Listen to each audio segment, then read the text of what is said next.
আজকে সকালবেলা ভাবছিলাম যে লাউ আছে তো বাড়িতে, তো লাউটা একটু চচ্চড়ি করবো। তো বাবা, লাউ চচ্চড়ি করতে গেলি যে এতটা সময় লেগে যাবে লাউ কাটতে, আমি বুঝতেই পারিনি প্রথমে। হ্যাঁ, তা কী দিয়ে চচ্চড়ি করবো সেটা আগে বলি। সেই অনেক দিন হয়ে গেল মাছের সেই পচা পেঁচকো পটকা, তারপর হচ্ছে তেল, তারপর হচ্ছে মাছের কিছু ওই যে হয় না ফুলকা, এইসবগুলো রয়েছে, ওগুলো দিয়েই বানাবো।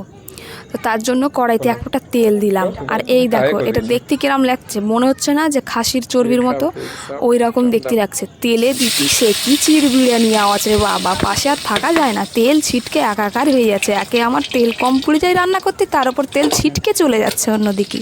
আর এইগুলো ছিল মাছের মাথা, কেটে কেটে সেগুলোকে ভালো মতনভাবে ভেজে নিচ্ছিলাম, যাতে চচ্চড়িতে দিলে যেন পরে কামড়াতে অসুবিধা হয় না, মুখে দিলে যেন কড়মড়িয়ে গিলে খাওয়া যায় কামড়ে একেবারে।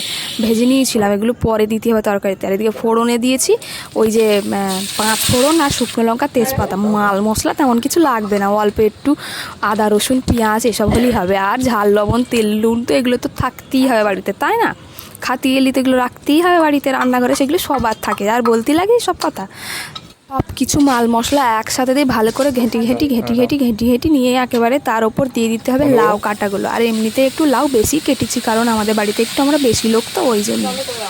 দেখো, গ্রামে থাকতে গেলে এসব লাউ হয়তো ফ্রিতে পাওয়া যায়, আর এখন আমাদের এখানে বিশাল দাম শাকসবজির। হ্যাঁ, লাউটা কত টাকা নিয়েছিল ঠিক আমি জানি না, কিন্তু দেখে মনে হচ্ছে ভালোই টাকা নিয়েছিল, কারণ লাউটা একটু কচি আছে, এখনও দানা হয়নি লাউয়ের মধ্যে, বুঝলে? দানা থাক আর যাই থাক, লাউটা কিন্তু সেদ্ধ হতে অনেকটা সময় লেগেছে। দেখো না কিরম একটা যেন দাঁত খিসড়ে বেরিয়েছে, যেন মনে হচ্ছে যেন যেন সেদ্ধ আর হতেই চায় না। সব লাউগুলো আকারে করে বের করে রেখেছে দাঁত।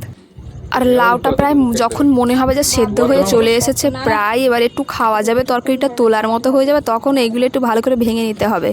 মাছের তেলগুলো ভাঙতে লাগবে না, মাছের মাথা থাকবে ওগুলোই ভাঙতে হবে। আর মাথার মধ্যে না বেশ ভালো মতন ঘিটি রয়েছে, আমি এগুলো ভালো করে ভাজলি বলো ঘি এসবগুলো থাকতো না মোটেই।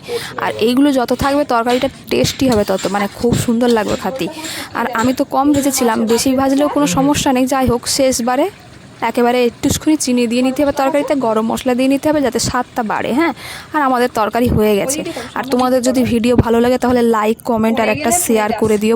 এইটুকু আশা তো তোমাদের থেকে করতেই পারো, তাই না? হ্যাঁ, করতে পারি তো এই আশাটা।